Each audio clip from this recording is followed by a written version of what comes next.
the moment of remembering and being human in our, I guess, emotions and spirituality and understanding life, I felt that this was sometimes missing in digital art. If we take this vision of understanding humanity and technology and ethical and sustainable AI, we find this new art form.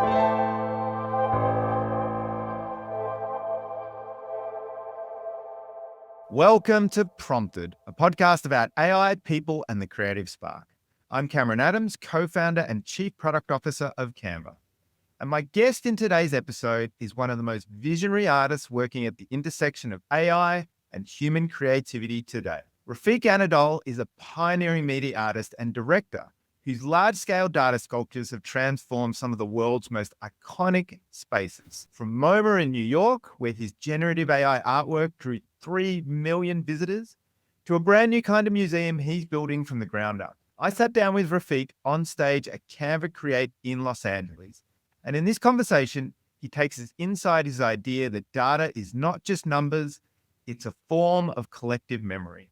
We also talk about training AI on the sounds and scents of rainforests, what it means to build a living museum, and why he sees AI as nothing more and nothing less than a mirror for humanity.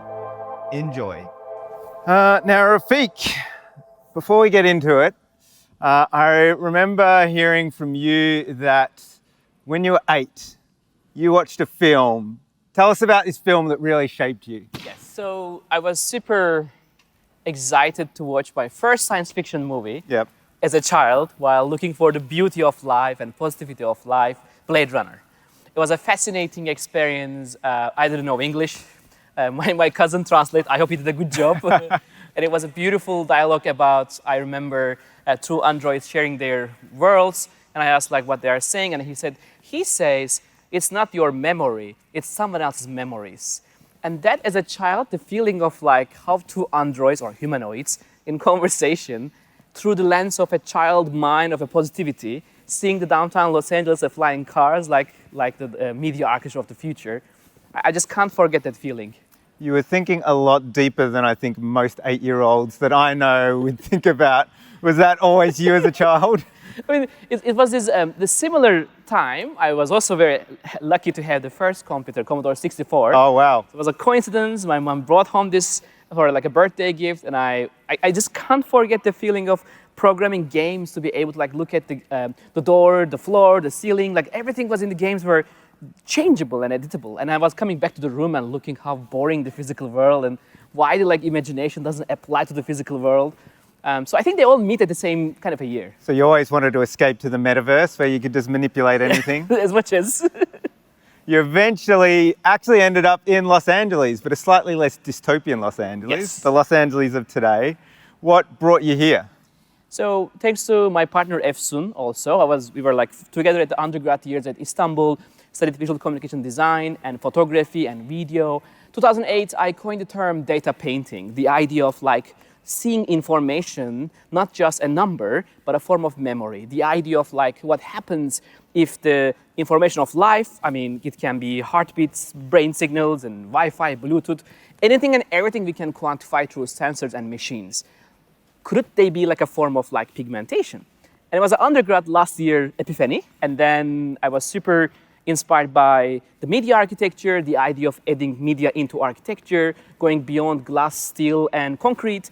And that was the year I felt that UCLA Design Media Arts Department, where I am teaching last 10 years, fascinating place for that. So, did you view computers, data, digital displays as a medium from the very beginning, or was it something that you developed along the way as you discovered what it meant to be an artist? I think the idea of mind's eye as a computational practice. So I don't know really how to draw very well. I'll be super honest, and I have a kind of a form of disability when it comes to mind's eye to the paper. But I found myself pretty much excited about the idea of computation, finding geometry, colors, moods, and forms and shapes through algorithms or 3D design techniques, computational design, and eventually now AI algorithms. There was a happy place for the mind, and I felt that that was first learning this mind's eye meets the digital algorithms and find a connection. I mean, it's now 16 years. I still don't feel it's finished, but there's a joy there that I think. A lot of people are kind of discovering AI for the first time right now. And it's obviously in a huge number of tools. It's obviously in Canva as well with the launch today. And you've been working with it for a long time now, and you've experienced it. You've used it, you've coded with it, you've worked with it, and you've described it as a mirror who reflects who we are. What does that mean? So I think if you think about the fundamentals of machine intelligence, it's truly that comes from the data that we left behind as humanity. And I have been super inspired very early days of AI, 2013, 14 summer, I remember very early algorithms have been used for image pattern recognition. But I was not very sure about how it can be applied to creativity, because early days of AI was really understanding the patterns of life in general. So I remember in my thesis, in a grad student, I was just dreaming that one day the buildings can remember, can dream. And it was my kind of student context that for a building to dream, it has to find a way of a memory, which is data, and it has to find a way, a mind or a machine intelligence. But it was old speculation. And then 2016, I was very fortunate. One of our first projects as a studio was in San Francisco, and then we received beautiful response from the engineers of the field, and I got invited by I think Google's AMI program was just starting. Maybe some people remember there was this very awkward image that animals were appearing and disappearing. Yes. I felt that, oh wow. It's very trippy. Exactly. If a machine could dream, perhaps this could be a way of understanding that world. And that's the journey started. For 10 years, we work with more than 5 billion data sets. Wow. And train more than 400 AI models. And I think it was a journey of inventing a thinking brush. What was the very first kind of AI artwork that you worked on? So 2016, February, was the residency started. I'm super grateful for my mentor and also teacher, Vasef Kortun, a curator and a researcher from Istanbul. He has been working with Le International, is a libraries interconnected. They're all open source libraries, mostly cultural. He had 1.7 million documents, and they were working on it, 9 researchers for 6 years. And they said, this open source data, we'd like to think about it. And I said, wow, this is a perfect time maybe to imagine archive dreaming. The idea of if the archive where we learn the truth and understand our history and life, what happens if a machine can dream? That was the first time we applied machine learning algorithms. These are image recognition algorithms. And that was the time I asked the question, if a machine can learn, can it dream? Can it hallucinate? Because we artists always ask the question that are generally unusual. And for me was, what is beyond reality? And that was a kind of a fun way of okay, can it be answered through these techniques and algorithms? Still trying. And it's not just technical folks who love your work. Institutions huge cultural institutions like MoMA have exhibited, and you actually had your unsupervised artwork hanging in the lobby. It was gigantic. What did that moment mean to you? So first of all, I heard this joke from one of the gallerists. They said, if you're an artist not alive, the best option is Louvre Museum. If you're an artist alive, the best option is MoMA as a museum. So happy to be alive and be at MoMA. And I didn't also know what does it mean to be a viral artwork at MoMA. So the work was started in the pandemic, thanks to our curators, Michel Coe and Paolo Antonelli, legendary curators who have been collecting from Mario, Pac-Man, to all the incredible pioneers of art world for 200 years. It's an honor to touch that data for me. And 8 years ago now, they put the data on GitHub. It was available, it was open source, but I think nobody used it. And there was a moment that we just discussed, can I try to use this data to make art? Exactly, that's the reason we are now in this meeting. And thanks also Jensen Huang, our wonderful collector and supporter. We asked NVIDIA friends, can we CEO and founder of NVIDIA. So we asked for, is it possible to use supercomputers to try something never done before? So we took the almost 200 years of 138,000 artworks that are ethically collected and let the machine find a new kind of a vocabulary. But to make it different than any other artwork we did, we think about a living painting. The idea of artwork not only just listens and hears, but feels the weather of New York. Once those things come together, artwork starts to dream or hallucinate. And that was, I think, a breakthrough moment for the generative AI art experiments. We received, so first of all, it was a 3 month exhibition. And then the audience reaction was remarkable. And it's extended 4 times for a 1 year, the longest exhibition. And we received 3 million people, the largest audience in MoMA history. And most importantly, it was the first generative AI artwork in the collection. A positive news for anyone working creatively with AI. I think it was a great message, great signal for other artists and creatives. The medium became, I guess, clear. And then the average viewing experience was almost 38 minutes. Yeah, and you're clearly pushing the field forward and helping others, follow the same path as well. Fingers crossed that you're not going to be in the Louvre for a while. That's... And all of this work has actually been building towards Dataland, Yes. which is, I got a sneak peek of it earlier last week. It's not quite open yet. I know it's been a long journey to get there, but can you tell us what it's all about? Yes, so a dream project, life's project, we call it with Efsun, my partner. So deeply grateful for MoMA, Guggenheim, Pompidou. These are incredible institutions. They are like the most important museums in the world. And I'm so grateful that as a studio, we were able to execute artworks, experiment with amazing data sets, and receive remarkable audience. When it comes to the challenge of art making through technology, it is absolutely very challenging for institution to bring complex data science, complex media technologies, from screens to projectors to sensors to supercomputing to cloud computing. It is a remarkable challenge for already existing physical spaces. So I love architecture so much. I have so much respect and love from the Frank Gehry to Gaudi to Zaha Hadid to Norman Foster. I'm honored to look at their life and their work. But I was finding some form of a missing gap when it comes to digital arts. Because digital art is generally born in the machine space or digital space that we can't touch yet, but it's in our eyes, minds. And I felt that perhaps it's a great opportunity to think about the institution from scratch and be present right now and imagine what's going on in the humanity right now. The speed of AI, innovation, computation, quantum computing. The amount of change every single day is remarkably different than a museum is designed for 2 years ago. Yeah. So we felt that what happens, we take this new vision of life, apply to an architecture that is not only is concrete or a steel or glass, but has some form of intelligence and empathy in a way that art could be different. What does that mean? How does a building have empathy? So that's a beautiful question that I've been asking since as a childhood, right? I mean, since I watched the Blade Runner, I'm still looking at the walls and the ceilings.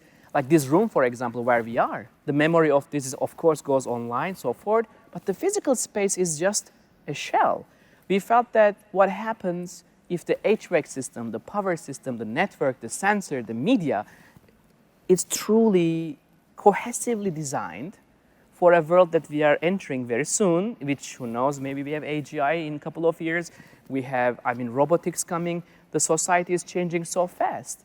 How to represent this? For the empathy part, I'm unfortunately lost my uncle from Alzheimer's.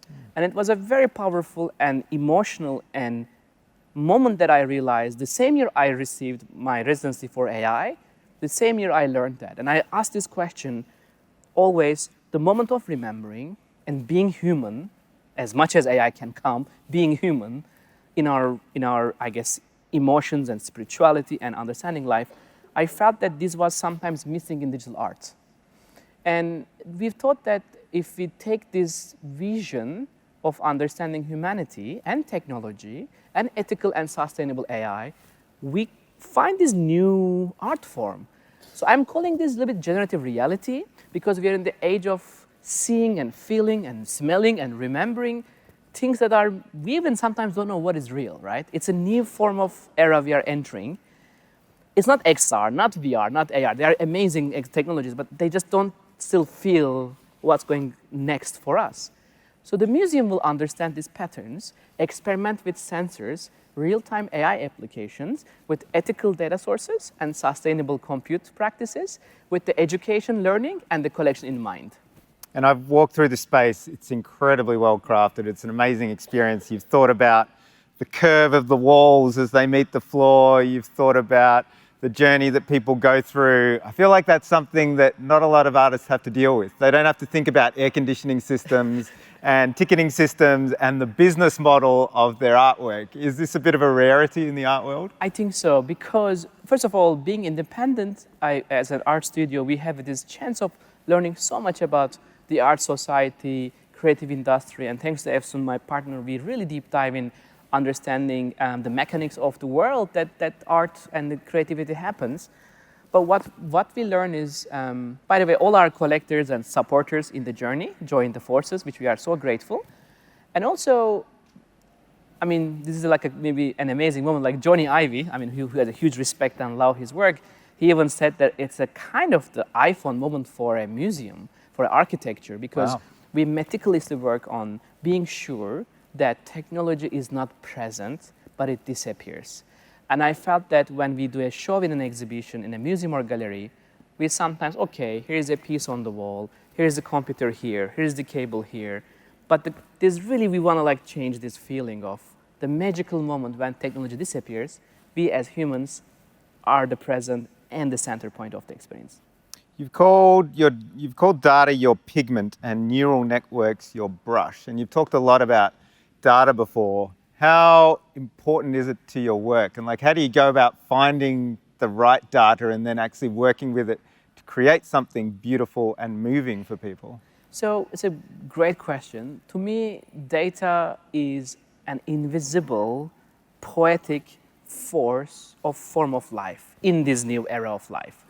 So we are so grateful over the years. We received so many collaboration requests, like from the MoMA, LA Philharmonic, NASA GPL. I can count many wonderful collaborations over the years. But what I felt the largest challenge was the data sometimes comes unstructured. By the way, people sometimes forget how hard it is to make a custom AI model from scratch with millions of images. Yep. So for Dataland, we took a very serious response to the current AI movement. We decided to create a custom AI model called Large Nature Model. This was a special research. 3 years ago, I remember the first large language models arrived. I love nature. I respect nature so much. I believe it's the most important thing we have. It's a living intelligence of life. But I felt that these models were like a lack of understanding it. They were hallucinating. They were coming up with like, wrong assumptions. We felt like, okay, what happens? We start from scratch. And this time, pay attention to nature in mind. So we received, by permission, by questioning and asking, we received 500 million images ethically. Wow. One of our great source of truth and archive is Smithsonian Archives, incredible archive and research. And then we ask again support from our tech partners to train these models ethically and also sustainably. And we now have a model called Large Nature Model. Okay. It's a 39 million articles precisely learned and understood from the nature patterns. Instead of hallucinating nature or replacing nature, I thought that maybe now it's time to have a chance to have a conversation with nature. Maybe AI can now help us to have these unheard algorithms and unheard language of nature. Maybe we'll have a discussions and conversations, not to replace it, but to listen nature. What does that look like? Does it look like ChatGPT with Mother Nature, or? So it's an interesting experiment. So I also found that the current large language models are incredible, but they are a little bit like, to me, already like a last decade. So the idea of typing and chatting feels to me, it's beautiful, it's amazing that I was chatting, I guess, I was very fortunate to witness the birth of internet, Web 1, 2, 3, and AI and quantum. But I always felt that there is this moment that just typing and chatting sometimes feels a limitation of language. So large nature model is trained on not only just the words, not the sound, but the smell. So this model can have the scent molecules inside. How do you get scent data? So that's an exciting, in 2 months, in a couple of months, we'll share this. So at Dataland, this model is real-time working as a living museum. Mm-hmm. Will be able to give us incredible scent experiences, sound experiments and experiences. We collected more than 100,000 hours sound recordings from more than 20 rainforests in the world. You actually sent out your own folks to do recordings? Yes. Wow. Which was very different than just finding data online, but we contribute to open science, be able to share with the communities. And then lastly, which is a very inspiring data for me, the time for nature is very different than time for humans, right? As we all have a finite life. But what we felt that the beautiful information, how the water flows through trees, how the humidity changes, how the weather, how the rain, and how the wind changes. And we also collect these beautiful patterns of nature. So the model has its sensitivity to the nature, not just, I guess, books or articles, but in a way as sensing something different that beyond the human sensory and time perception. I love that you highlighted that nature experiences time in a totally different way to us. And like one of the most moving experiences I've actually had was here in California when I visited Sequoia National Park. Yes. And you're seeing these immense trees that have been around for thousands of years. And I just thought of all the people flitting around them like little mosquitoes, and these trees experiencing us as humans as just this fleeting moment in their full lifetime. And getting to experience that and understand that in a unique way, I think is what the heart of your work really gets at. Totally, and I think, it's always, I felt that in the human and art history, there are always artists in love with nature. I think it's so inspiring, it's infinite inspiration, a living intelligence. When Monet inspired from the water lilies, I'm pretty confident that he has exactly in the same flow of state, looking at the beautiful nature. So I don't feel I'm so different in a neural network trained by custom. All the flowers in the world now, they're inside that and has remembering every single pigment of any color we ever discovered. It's just the same mindset, just different time and resources, I guess, of like technology. You've used this phrase, ethically collected data or ethical data a few times. What's the difference between ethical and unethical data? So I think the majority of our artist friends and creative friends have this very significant tone when it comes to knowing that what is inside this pigment, what is in this like brush. I totally agree with their responses. For me also, for 10 years, we are grateful we create our own models, our own data. It's a privilege to be here. But I felt that what happens from scratch in the model, that's just nature. And this was always a question because some artist friends felt uncomfortable to use someone else's creativity, someone else's, I guess, techniques or styles and aesthetics, which completely respect. But I felt that I would love to start with nature as a base. I hope that nobody says that this tree is mine or this flower is mine. But that is like, this, if nature is the fundamental layer of reality for that model, and that can be trained by the creator's expectation model, perhaps we have a new technique, a new style, a new approach to the creator's own language and vocabulary. For example, we take the large nature model and train it our 10 years of artworks, now have its own distinct style that I know exactly where it comes from. So I think we are trying to solve this pretty much a solid problem by showing how it may work. And so far, it's working. I would love to bring up one of your artworks and for you to kind of walk us through the creative process of it. I think we have one of them, which is Qualia. Yes. Is this it? Yes. There we go. So with Qualia, what does the end result look like and how did you get there? Were you like sketching things or do you immediately start programming? Or are you in an Excel spreadsheet coloring cells to like figure out what the data is going to look like? What does it actually look like? So Qualia is a wonderful experiment. In our studio, we have robotic experiments going on for now almost 9 years. So our first, the same robot we see here, KUKA robot, was used for 3D printing one of our data sculptures. And by the way, we use ocean plastic waste and recycle them and turn them into data sculptures. You're always thinking about sustainability. I love it. It was very inspiring to use technology that is beyond a chisel or a marble or a concrete. And we felt that this type of technology allows us to use in a different way. But as I mentioned, I can't draw properly. And it's this urge to find that way. But on the other hand, for Dataland, as mentioned, we have a very unique information will be shared very soon. On the other hand, as mentioned, brain signals we have been working with and biosensing we have been working. It was the moment that perhaps there's millions of information which human cannot perceive, but still a chance to give it a chance for being painted was the reason behind that. So it's not about like replacing a painter, replacing the act of painting, but in fact enhancing the creativity by machine intelligence. I know exactly where my limit is. I will never remember 4 million data points to be able to turn into these beautiful like forms, but I felt that perhaps there's a world where the human, practice of physicality and I guess cognitive skills limits, but where that unlocks any world. That I see it machine-human collaboration. 50% machine, 50% human. Do you immediately see the art in a piece of data, or does it take a little while for you to tease out something? Do you look at your tax returns and be like, this could hang on a wall? I mean, maybe the blockchain ones, that's sometimes, it's more easy to compute. The thing that I felt sometimes, I mean, the data is, again, some people see it as like a very boring numbers, right? I see truly a form of memory. And I see that that memory can take any shape, any form, any color. And to do that is a lot of experiments. So like we have a rigorous like research as a team, look at the data, where it comes from, what it says, the time domain inside, the context and discourse of it. And then also there's a lot of like, I mean, majority of our works is using fluid dynamics. I'm in love with nature, as I always say, the water.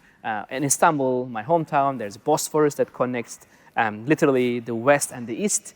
And that water to me, a connected tissue for humanity, or a feeling of digital and physical, I feel like these are always first starts with the very intentional, very personal, very emotional context, and then the scientific context comes, which I think art happens exactly in that place, but always use technology tools and recent algorithms. And with AI right now, you can imagine, I mean, the speed of things we could do is way different than 2 years ago. You mentioned memory again, and I think you've referred to data and what AI can do with it as kind of a collective memory. So that's like the memory of all of us and all of humanity, right? Yes. What does it mean when we have a collective memory, or when it comes to the fore in one of your artworks? I think collective memory is, like if you look at our work for 10 years, the pattern is you will see that we work with nature, space, urban, culture, time domain, or scientific discoveries that has a powerful impact for humanity. I felt that these are one of the most wonderful memories of our life. But I want to be also sure that this is an incredible opportunity for humanity to say something more than what we said before. For example, when I say collective memory, I feel that it's a path to find our collective dreams. In a world that we have separations, wars, and problems, can we find the positive, and can we find our common language, the language of humanity, I guess, that is connects all the beautiful things we as humans, as humanity, we do and we want to do. So there's always this positive impact in my mind that when I think about collective memories, is a lead to collective dreams, which eventually leads to collective consciousness, right? A very fundamental, I guess, understanding of life. So that's, I think, coming from there. Like, you create your own AI models. You're training your own AI models, but are you also using AI tools like all of us are using? Are you chatting to Claude or ChatGPT about what it thinks art should be and what it wants to create? Absolutely. I mean, we and all our teams are extremely native in AI and in every single perspectives. Because first of all, we're a small team, like only 20 people in Los Angeles, but we feel like sometimes 200 people because we don't have any more, I feel like a limitation of information and knowledge. Knowledge and experience still big question marks, but I think the speed of accessing technological challenges and reaching a level of, I guess, solutions very different than, again, a couple of years ago. So we are AI natives, I will say, and we love to work with neural networks, deconstruct them. By the way, this is also very exciting. So people are thinking like, where is art happening with AI, right? So we artists don't like a perfect working systems, by the way. And the AI systems are so good, try to be so perfect. But in the meantime, art happens in glitch, error, imperfections, and where things are not okay or right. Real collisions between things, yeah. So we love to take these models and break them in a way, that in a fun way, and reconstruct them. And I think that is really what the AI art is happening. Both understanding data, neural networks, and their limitations and capacities, and then find that unique world, or let them have conversations and like lost their pets and so forth. So there's so much fun there. Do you think AI can inherently be creative, or that's purely a human skill?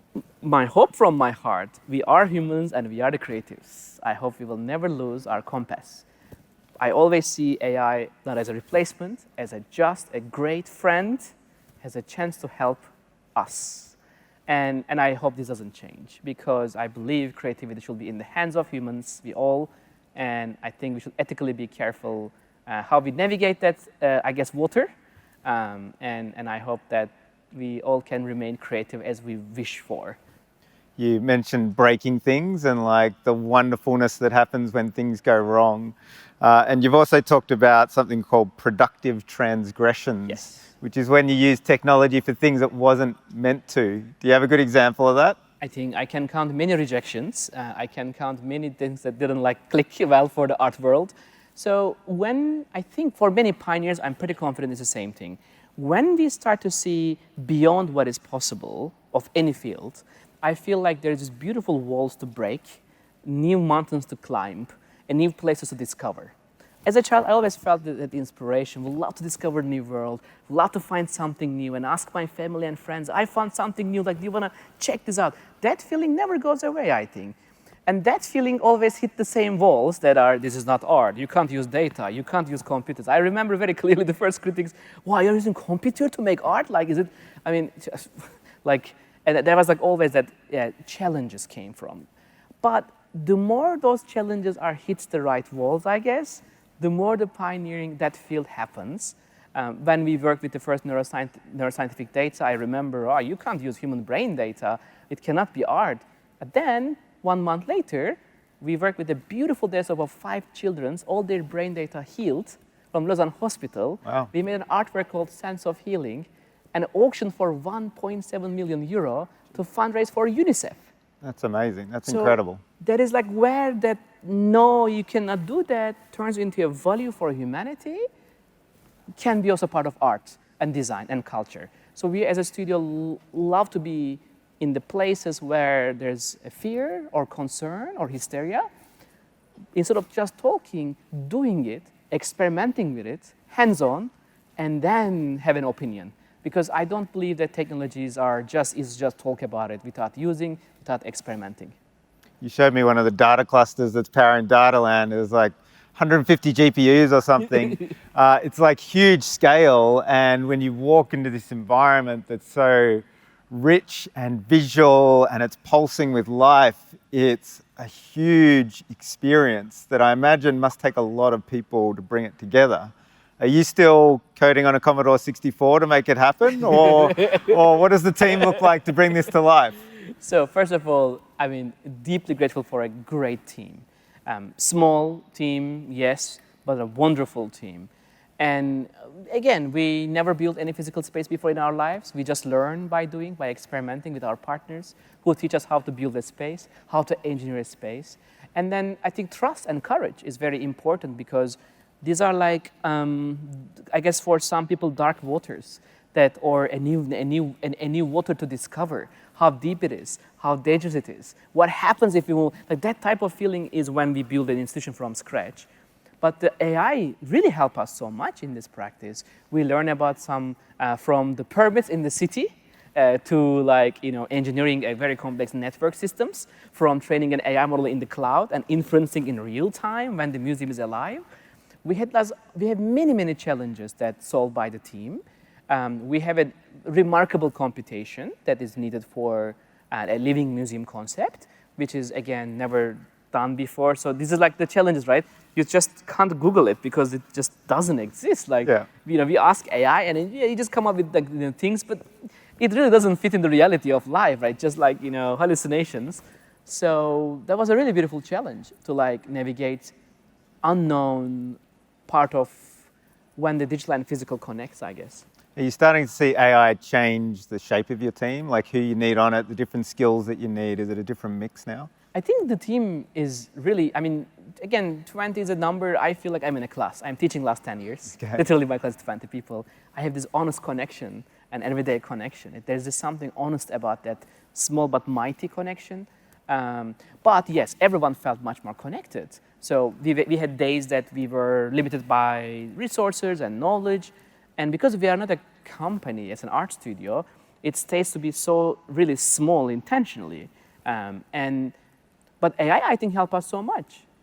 So we are, of course, have an amazing summer internship programs where every summer, wonderful, brilliant minds joining us and experimenting. So like robotics to neuroscience to biochem. I mean, we have a lot of fun in the studio that keeps growing, very minimal, but ready for AI revolution all the time. Where do you see the next 5 or 10 years heading, particularly in the world of arts? Like, do you think AI technology is going to bleed beyond the work of someone like yourself? Is it going to affect all artists? Is it going to affect what creativity means and what we as society value in the creative arts? I think clearly the future I can see now much clearer is a human-machine collaboration. I think this is the way to, for me at least personally, understand our compass that allows us to understand how the system, the software, the hardware, the education, and anything and everything really is transforming. I always ask this, like, if AI means anything and everything, it has to be for anyone and everyone.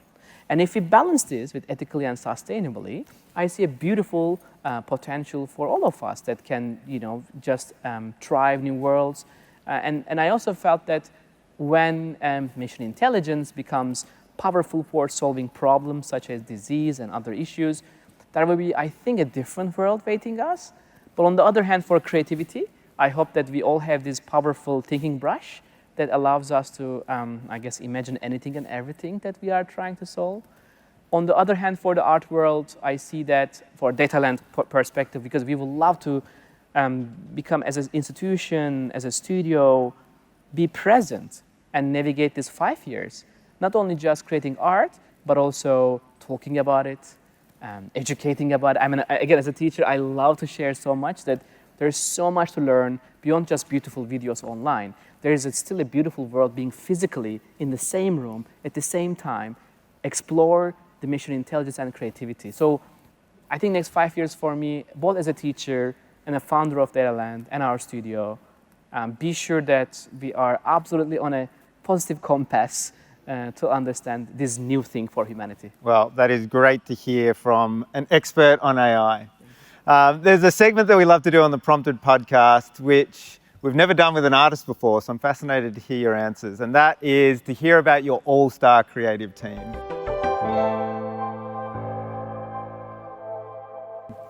So I think we'd love to bring Da Vinci, lots of love and respect. I would also will be honored to have Rumi. Who's that? Rumi is a Persian poet that transformed philosophically Mesnevi. His 19th language, an incredible teaching and learning of philosophically from spirituality like to many perspectives that I think Jalaluddin Rumi to be much a full name. And Rumi to me was like one of those spiritually grounding humanities, beliefs and values. And I think Demis Hassabis, which I have a huge respect to his work, who got the Nobel Prize for solving protein folding. And then I think I will be honored to have Johnny Ivy to okay, we're a designer, a philosopher, let's go, to try some, an amazing, I guess, a room of unique thinking.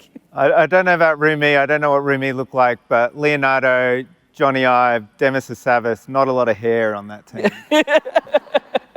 And I hope you've also got a good translator, because Leonardo will be in Italian, Rumi was probably in Arabic. Yeah.